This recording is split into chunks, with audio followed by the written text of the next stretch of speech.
Hope diamond का शाप, एक खौफनाक इतिहास। The curse of the Hope Diamond भूमिका। इंट्रो।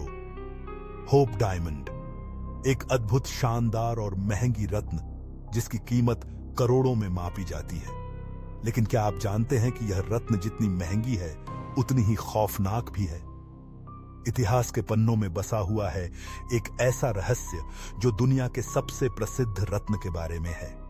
यही रत्न अपने साथ लाता है एक काला शाप, एक शाप जो उसने उन सभी के जीवन में आतंक मचाया जो इसके मालिक बने।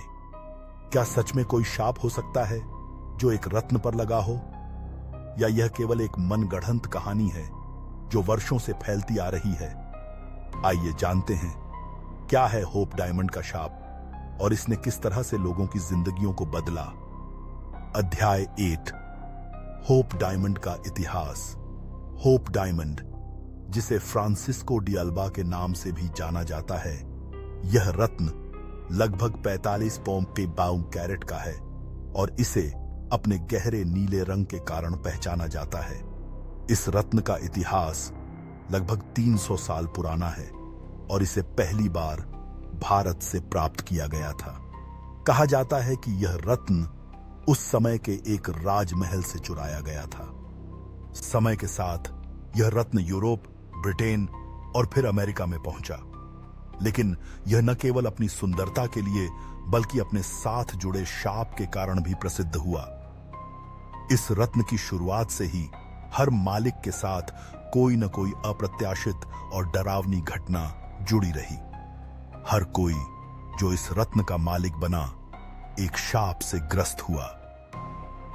अध्याय 2, रत्न का पहला मालिक और उसकी बर्बादी। सबसे पहले होप डायमंड का मालिक फ्रांसीसी व्यापारी जीन बैप्टिस्ट तावर्नियर था, जिसने इसे भारत से चुराया था। कहा जाता है कि तावर्नियर ने इस रत्न को चुराने के बाद कई संकटों का सामना किया। वह कथित रूप से एक जंगली जानवर द्वारा मारा गया था। यह घटना कई लोगों के लिए यह प्रमाण बन गई कि होप डायमंड पर एक शाप है जो उसके साथ जुड़ा है। अध्याय 3, रत्न का ब्रिटिश साम्राज्य में प्रवेश। होप डायमंड को बाद में ब्रिटिश राजघराने के पास भेजा गया, जहां इसे किंग जॉर्ज आईवी के पास रखा गया। यहां भी इस रत्न के साथ जुड़ी एक कहानी सामने आई, जिसमें किंग जॉर्ज आईवी का मानसिक और शारीरिक स्वास्थ्य खराब हुआ और वह लगातार मानसिक विकृति का शिकार बने रहे। कई लोगों का मानना था कि यह रत्न के शाप के कारण हुआ। फिर किंग जॉर्ज आईवी के बाद रत्न को क्वीन विक्टोरिया के पास रखा गया। इस दौरान भी कुछ अप्रत्याशित घटनाएं घटित हुईं और यह माना गया कि रत्न के साथ जुड़ी बुरी किस्मत ने उन सभी को प्रभावित किया। अध्याय 4, रत्न का अमेरिका में आगमन। 20वीं सदी के प्रारंभ में होप डायमंड अमेरिका के एक प्रसिद्ध हीरा व्यापारी हेनरी फिलिप होप के पास आया। इसके बाद रत्न को हेनरी फिलिप होप के पोते ने खरीदा। इस दौरान रत्न के साथ कई घटनाएं घटित हुईं। कहा जाता है कि रत्न को खरीदने के बाद होप परिवार के सदस्य एक के बाद एक बर्बादी और दर्दनाक घटनाओं का शिकार हुए। कहा जाता है कि रत्न के शाप के कारण हेनरी फिलिप होप के परिवार में लगातार मौतों का सिलसिला शुरू हो गया। इसकी वजह से उन्हें मानसिक और शारीरिक संकट का सामना करना पड़ा। अध्याय 5, अन्य मालिकों का शाप। इसके बाद होप डायमंड को अमेरिका के कुछ और व्यापारियों और लोगों के पास भी पहुंचा। हर व्यक्ति जिसने इस रत्न को खरीदा, उसे किसी न किसी बुरी घटना का सामना करना पड़ा। इनमें से कई लोग दुर्घटनाओं का शिकार हुए, कुछ के परिवार बर्बाद हुए और कुछ तो पूरी तरह से मानसिक विकृति का शिकार हो गए।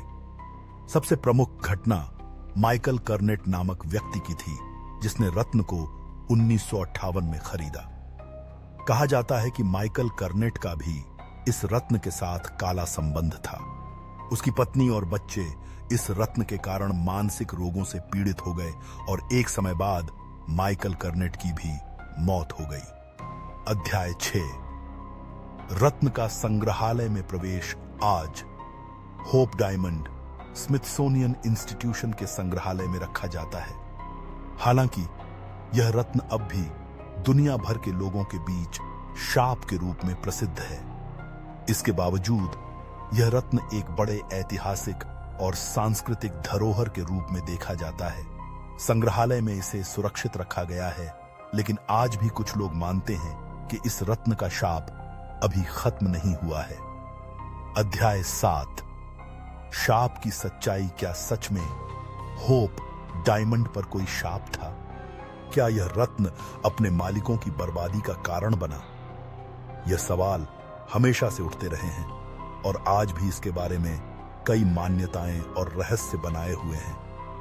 क्या यह सिर्फ एक मनगढ़ंत कहानी है या यह रत्न वास्तव में किसी तरह के अदृश्य बल से जुड़ा हुआ था जो इसके मालिकों की जिंदगी को प्रभावित करता था?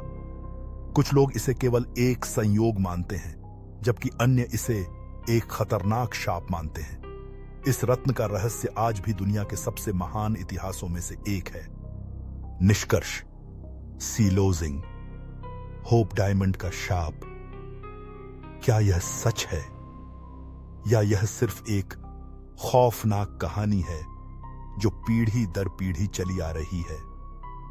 इस रत्न का इतिहास जितना आकर्षक और भव्य है, उतना ही डरावना भी है। क्या कोई रत्न सच में किसी के जीवन को प्रभावित कर सकता है या यह सिर्फ हमारे डर और कल्पनाओं का परिणाम है? यह रहस्य आज भी अनसुलझा है और शायद हमेशा रहेगा।